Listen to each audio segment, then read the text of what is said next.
Hey y'all, it's Cass. Welcome back to my channel. If you're new, if you are OG, welcome back. Yes, I'm back to showing my face. I needed a little break after releasing my single, but we are back in full throttle. And today, you guys, I'm bringing you 3 DIY photo shoots just in time for the Christmas season. Last year, I did some DIY photo shoots for Christmas. Those tips still apply if you guys want to play around with those. But these are 3 new concepts that I came up with. Stay tuned to the end for the editing tutorials, and I hope you guys enjoy.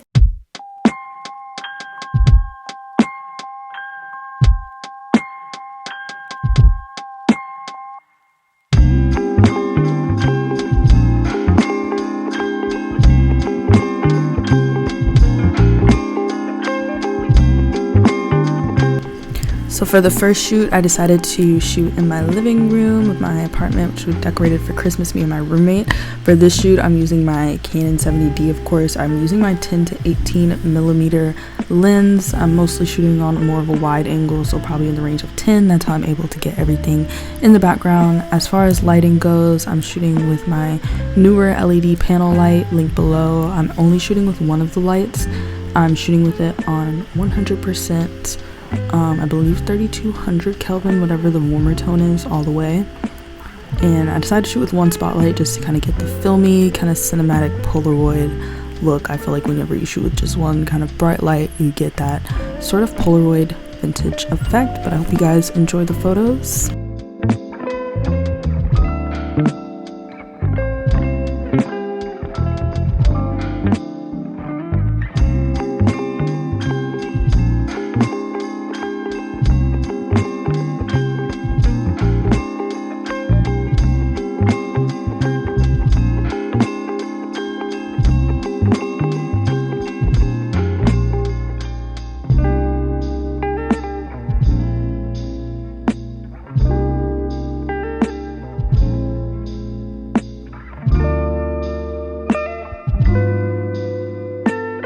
So for the next shoot, we had this little bow that would not stick on the front door, so I decided to use it kind of as like a top, or like making myself a gift was the idea of the shoot. And then I just hung up my gold sequence backdrop. For the backdrop, again, I'm just shooting with my single newer LED panel light on 100%, 3200 Kelvin, and my Canon 70D with my 10 to 18 millimeter lens. This time I'm shooting more portrait, so I'm shooting a little bit closer up, probably around 12 millimeters, 15 millimeter range, possibly 18 on some of the shots.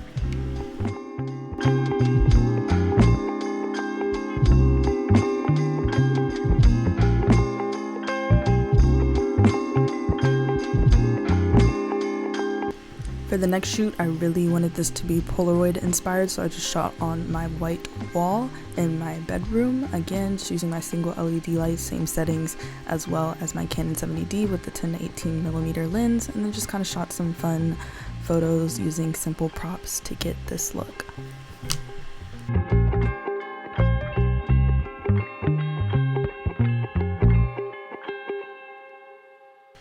Time to edit. So I have my photos in Adobe Lightroom. I'm going to develop mode for the first photo, and I'm applying my SP5 Nate filter. I'll link that below. It's a free LUT on Lightroom.